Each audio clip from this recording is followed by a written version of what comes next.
Yo, welcome back. Today we are looking at the PortaPack H4M. This is going to be an introduction, a basic overview, a crash course, maybe an orientation, whatever you want to call it. This is going to be that, getting into the PortaPack H4M. I realize that I have done roughly 49 videos dedicated to the PortaPack H4M or H2 or the PortaRF, and encompassing almost every single app there is from the TX side to the RX side.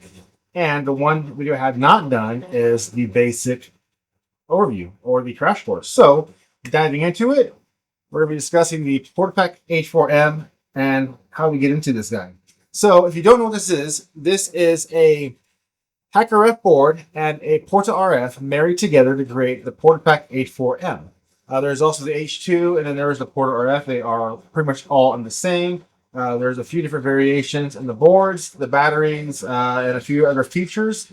But overall, they run the Mayhem firmware. We're going to get into that here in a second. Now, what is the HackRF or the H4M or the PortaRF? Well, it is a spectrum analyzer at best that encompasses a wide variety and range of utilities and tools packed into this little bitty handheld unit. It'll go from 1 megahertz all the way to 6 gigahertz is the frequency range on this guy. It is packed with a ton of tools and features that we're going to get into here in a second. Its TX power, I know that somebody's going to ask for that, is going to be roughly 15 dBm on the output side. So that equates to about 31.6 milliwatts. So it is very, very limited on what it can transmit as. Very, very low. So for instance, a Baofeng UV5R or a Huasheng radio all have about 5 watts. That is substantially more transmit power than what the PortaRF, HackRF, H4M can transmit at. Don't expect to be reaching out super far with just this unit. Where to get one? Well, you can get these from open source SER Labs. They are one of the best sellers for the PortaRF, as well as Rabbit Labs and a few other online sellers. Buy reputable, obviously. So there's a few good Amazon sellers. There's a few legit AliExpress sellers. Like I said, open source SER Labs, who sent me this unit and have been a great sponsor for this channel. And the original board can also be bought through Great Scott Gadgets. That is just the HackRF board, though. When you get your unit, you're going to want to power it on, and then you're going to want to charge it. So to charge this unit, it needs to be powered on. So this guy does rock a USB-C input right there. So we're going to just take our USB-C cable and plug him in, and that's off and that is on. So if we go up here to our battery icon, way up here, so you can see here that our battery unit, it says charging. Now, if I were to unplug that, it would switch to discharging. So the unit needs to be turned on for it to charge. I would recommend leaving it plugged in for roughly 24 hours when you get it to give that battery enough time to fully charge. And, up here at the top, we have our percentage where the battery's at. We have the voltage, the IC, the milliamps, and then the charging status, and then the ETA time of what it's going to take for that battery to fully charge. So that is pretty much it for now for charging. The main thing that you want to do when you get your unit is a firmware update. And for that firmware update, we're going to go to the Mayhem GitHub repositories. And when you first get there, do yourself a favor, go up top and click the little star icon, because that is going to help those devs out a ton. So make sure you go and send them some love and support by hitting that little star icon. Okay. And if we scroll down here, we have our firmware. So the latest firmware is 2.3.2. I am running nightlies on all my devices, but that is the latest full firmware. So you can click on that guy to download it. Or if you're on a PC, what you can do and head over to the HackRF app. So HackRF and then .app. And that's going to take you to this page over here. And that page is going to allow you to flash your firmware. So to do so, we're going to take a USB-C cable. It has to be a USB-C data cable, so don't forget that. So to update that firmware, we're going to go ahead and connect our device. And then you can see here that we have a USB device right there. We're going to connect to that guy. And from there, it's going to pull up a web GUI or interface to use. So you can see here that this is our interface on the screen. And then over here on the website, we have the same stuff. So if we were to click on one of these, we can then actually dive into what we wanted to. So let's go ahead and get back out of there. And you can see that I'm controlling that from the computer. And you can do the same thing controlling it from the actual app. The nice thing is that we can go down here to manage firmware. And from there, we can then update our unit via the web interface. So when you get to the firmware side of things, we are going to put in an SD card into the unit. Up here at the top, it can be a 8 gigabyte, 16 gigabyte, 32, and 64. I think 64 is the max. Well, actually, no, that's not true because now we can do exFAT. So exFAT, you can go up to however big as you want, but really, in all reality, you really only need about 8 to 16 gigs. So clicking on Manage Firmware, we're going to go ahead and select the latest nightly. And click on that, we can then see that we are now updating our H4M. And we'll let it do its thing. It's going to take roughly about 20 or 30 seconds to get through the whole process, but let it sit, and once it's done, it'll reboot itself. You see here that we are now unpacking that file, and it's important to have an SD card here because a lot of the apps have been offloaded now to the SD card to free up memory on the unit itself. And then you can see here that we are now going to be restarting. You can see up top that our light is flashing, and that means that it is done, or that it will be done here shortly. And then there is the reboot. Only took about, like I said, 30 seconds-ish to get it all done. And that's pretty much it. After that, we are good to go to the next step. Let's say that you got a unit, and when you turned it on, it did not give you the Mayhem logo. And let's say that you turned it on, and it gave you this black screen. Now you have power, but you have a black screen. Nothing is coming up. And you're like, oh crap, I have a brick unit. What do I do? Well, before you get on your command center and start typing away to contact mission control to complain of why you can't talk to the aliens and complain of why you can't see UFOs on your H4M, I want to show you how to troubleshoot a few things. So say you got this device, turned it on, booted it up, and this is what happened. No, nothing attached. We're going to go ahead and flash the firmware a different way. Going back over to the desktop here, we're going to go back over here to the Mayhem firmware. And for this sake, I'm going to be using the 2.3.2 or the latest. I'm going to click that link, and I'm going to scroll down all the way down over here to Assets. Now, you're going to say, well, I already tried to do the SD card firmware, and I already tried to do the no SD card firmware. But we may not know that there is a third firmware, or really a second firmware, that is the main firmware that flashes the actual HackRF board to accept the Mayhem portion of the firmware. And that's what we're going to do right now. So we're going to dive over here to the Mayhem firmware zip. I am going to go ahead and save that into my downloads folder. And then once it's done, I'm going to go over to that downloads folder. I'm going to extract that entire folder back into my downloads folder. Here we have it that we are in that folder. And we're going to go ahead and go to the DFU HackRF1 bat. And I'm going to double click that guy. I'm going to hit run. And it's going to open up my little terminal window here. And it says run HackRF firmware and ran via LPC DFU. So connect your HackRF1 to a USB port on your computer. Hold down both the DFU and reset buttons on the HackRF. Then release the reset. Then release the DFU.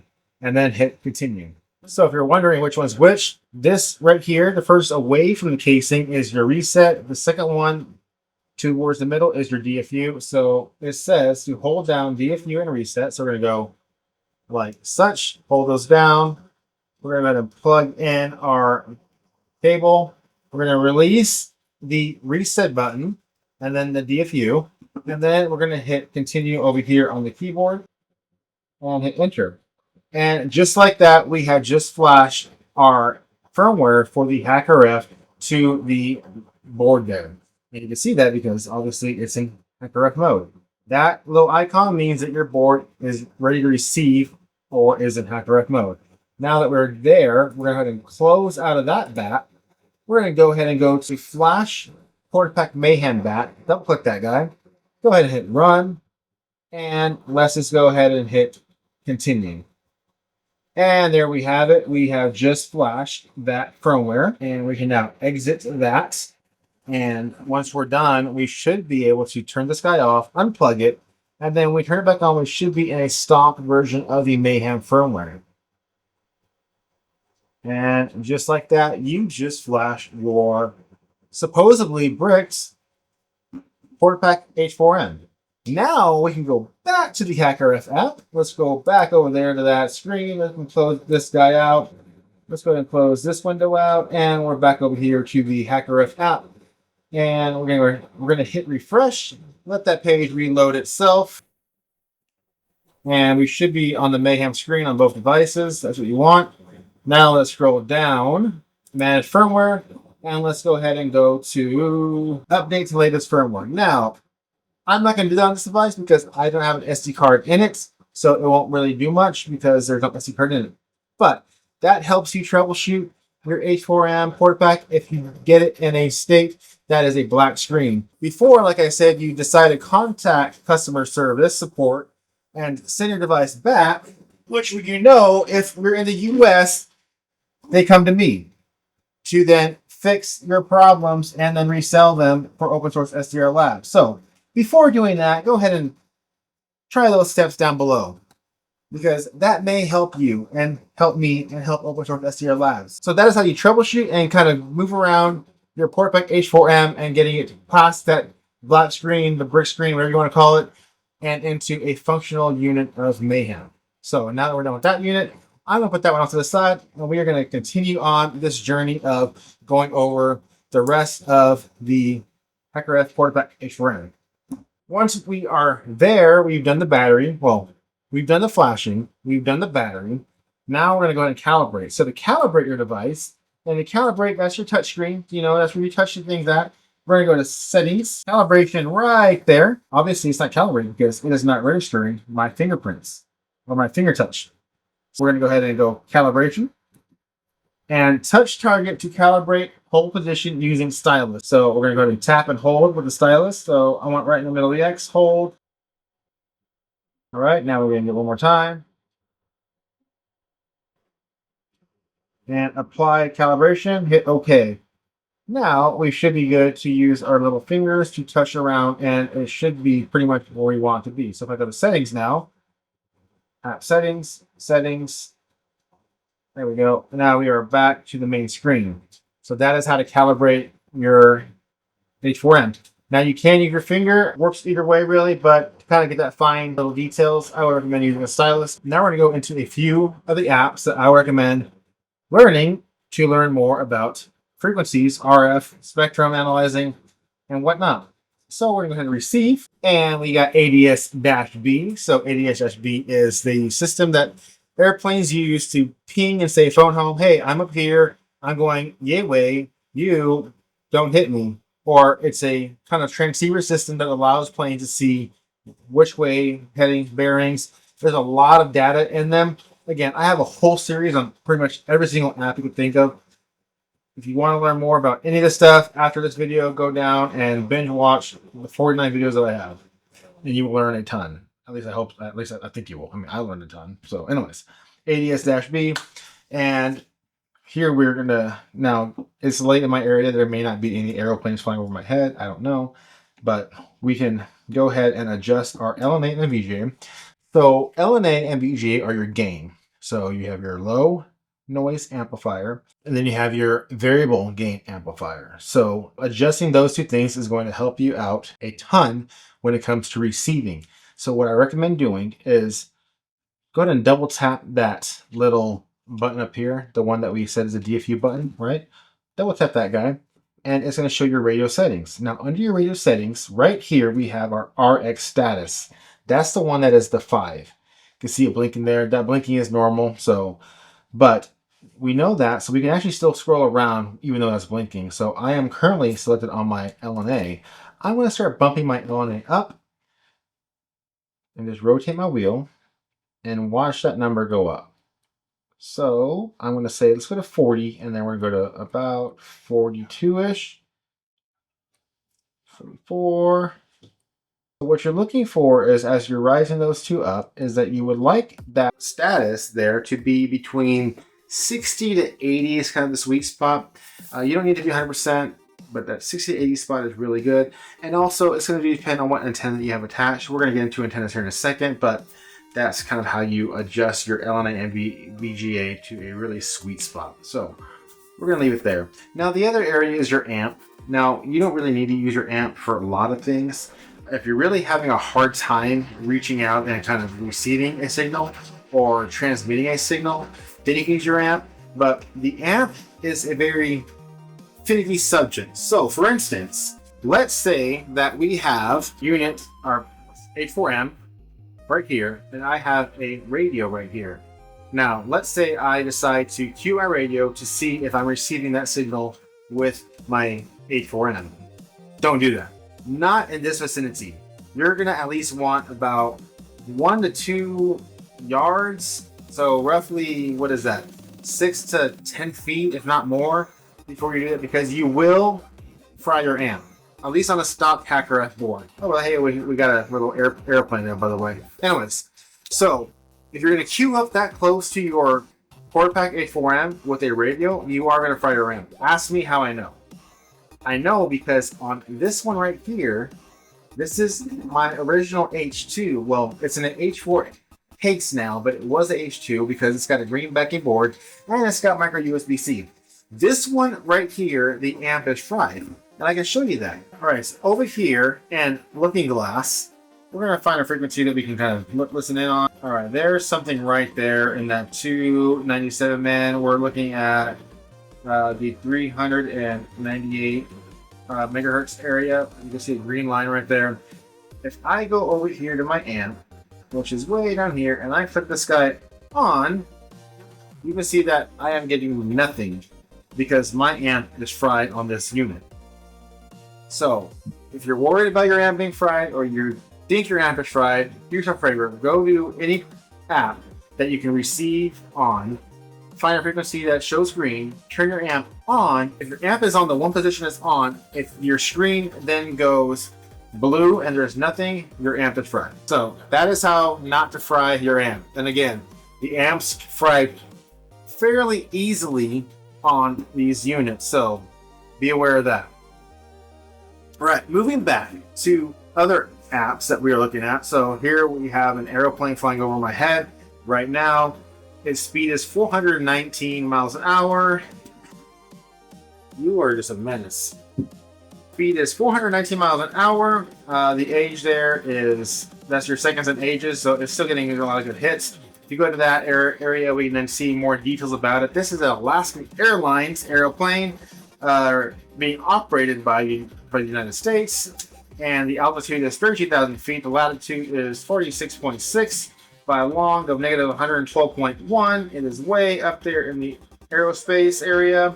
Going back earlier to our firmware updating, you're going to want to download firmware with maps, because those maps are going to help you do the overlays for a lot of different things. So download firmware with maps. That is ADS-B. Now, we're not going to go over every single app because, again, it's going to take a long time to do all that. And I have a whole video series on it, okay? So some of the best apps to go over are going to be your audio app, your Recon app, and then your Looking Glass app. Those are going to be the apps that you can see the most and hear the most out of. So if we, for instance, go to the Looking Glass app, so say you want another frequency of, say, a remote of sorts, right? So, for instance, this remote is for, I believe, a winch. On the back there, we can see that this guy operates in the 434 megahertz range. So, we can then go ahead and go to our range. We can then go ahead and go into the area. We don't have to click here if you want to. So, we can go ahead and clear. So, 400 megahertz done. And then let's go over here to 500. We're going to go to 450 here. So, let's go clear. 450. Done. And then we are there. Now, if I tap on this guy, you can see right there, that little red line, that is a frequency that is coming in as I'm tapping this button.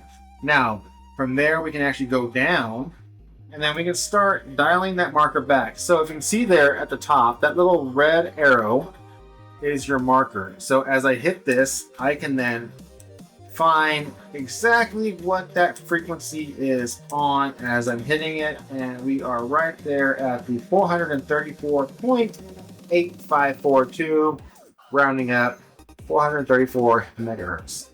That is how to use the Looking Glass now. Super simple. Really great unit to kind of help you find a lot of stuff. Like, for instance, this fox hunting device right here, right? I really don't remember what I have this thing programmed to. So what we can do is, I want to say it's in the 2 meter range. The 2 meter range is going to be roughly between the 144 megahertz to 148 megahertz. So if I go over here and I go ahead and clear, and I go 144.0, done. And then I go up here to, let's just go 148.0, done. And I'll turn this guy off and then on. Now we are on. And there we go. Now I see my signal coming in for this Fox. I can then go over there to my little marker area. And then I can start finding out exactly what frequency that is at. It looks like it's going to be 146.562. Now, if I actually select that frequency and I hit enter, that takes me to my Audio RX page. Look at that. How awesome is that? Okay, now that we're there, and we're going to go to audio up here. Oh, look at that. Just like that, we can see our audio coming in from that Fox. Frequency on this guy is 146.5658. We did all that just by using those two apps. And this thing will keep repeating itself until the battery dies. And that is the audio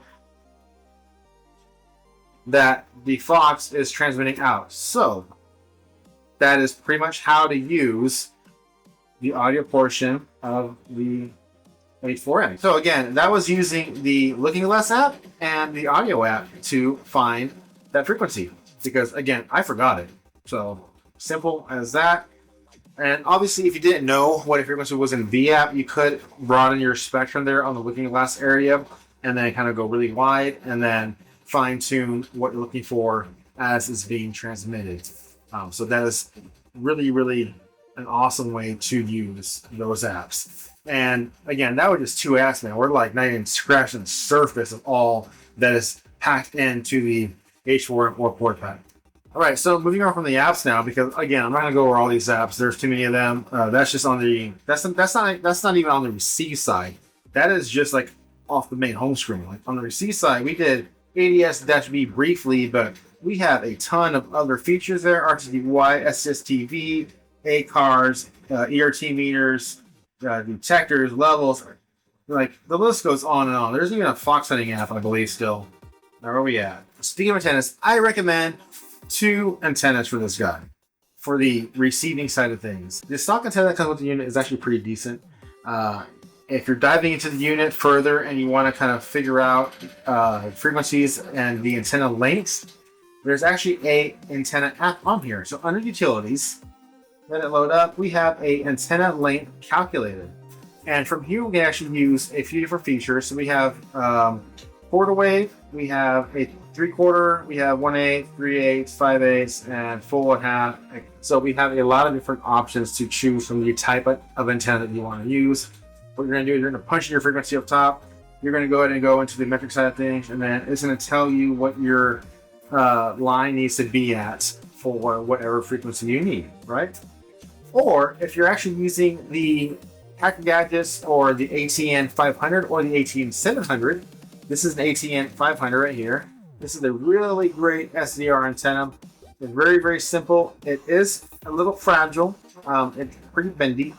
But on the antenna length calculating app, down here at the bottom, we already have that built in right there. So we can see that the guys from the Mayhem actually put in the calculations for 2 of the probably best used antennas, maybe the most popular. I don't know. I would think that the Comet W100RX VNC is actually the most popular antenna for the PortaPack H4M. But if you do have a Hacker Gadgets antenna like this, then they already have that calculation built in. So say I wanted to look at a frequency of, I don't know, let's just go ahead and go here, way over here to 74.56 megahertz. On the ANT500, it's going to tell me that I need to be 6 elements out. So an element is going to be 1, 2, 3, 4, 5, and 6. So a full 6 elements out would get me the best tuning for the 74 megahertz band area.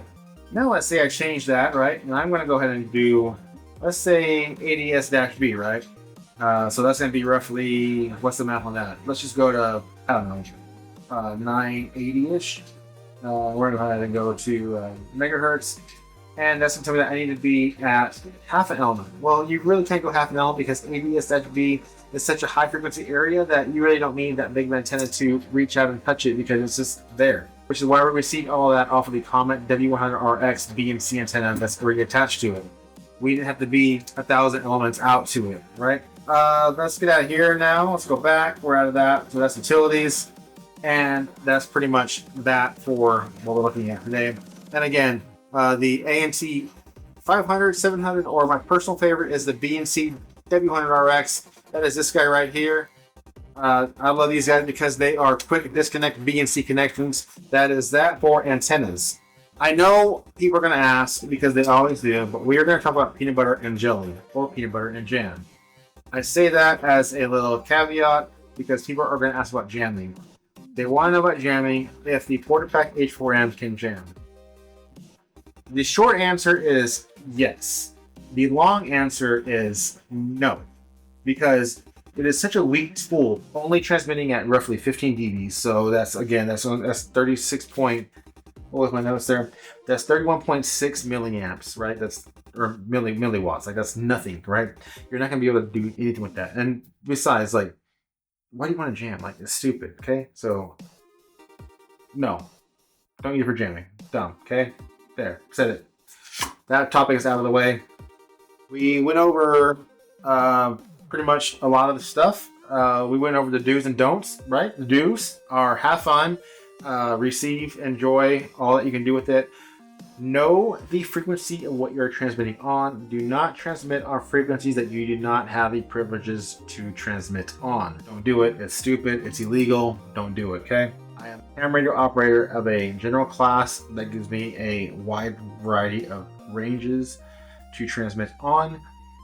If you don't have that, if you're a technician, you have less. If you are neither, you have hardly anything, okay? So get educated, get a ham radio license. It's going to help you out a ton in a lot of this stuff, and you're going to learn a lot along the way, and you're going to learn really what to do and what not to do, okay? So the do's: have fun, get educated, and learn a lot about ham radio and or radio frequencies, the R spectrum, etc. The don'ts: don't transmit on frequencies you're not allowed to transmit on. Don't transmit too close to your unit because you will fry it. Trust me, I showed you that. I know. That's pretty much it. That is the simplicity of the HackRF PortaPack H4M. That is it. Yeah, I would like to thank today's sponsor, PCBWay. If you guys do not know who PCBWay is a great company that helps you take your PCB designs, your KCAD files, your schematics, your BOMs. They take all that stuff for you and they help you put it into an actual tangible, purchasable unit that you can then order and then prototype, order again, and then have a actually functioning unit. That is similar to how a lot of this stuff gets made. Maybe not your PCBWay, but a lot of it is the same similar process. Check out PCBWay for any of your electronic needs. So check them out. I'll put a link in the description below to save some dollars off your first order. And I want to say thank you all for watching this very lengthy video. I know it was a lot, but I hope that you also learned a lot. And I hope you learned what to do and what not to do. And if you have any questions, please reach out to me, join my Discord, comment down below. If you're looking for a used, pretty much brand new H4M, join my Discord. I have quite a few for sale. Again, I get them back from returns throughout the US, and I make sure that they're run properly, which 99% of them do run properly. I will run through the ringer for a few days. I will test out different apps on them, do some nightly updates on them, and then I will clean them all up and then box them up and then ship them out to you. So they are at a discounted price. Fluctuates here and there, but again, join the Discord, reach out to me, comment down below, whatever you want to do. I appreciate your time as always. Thank you so much for all you guys do, all your support. I greatly appreciate it. Let's subscribe to the fun stuff, and I will see you guys in the next video.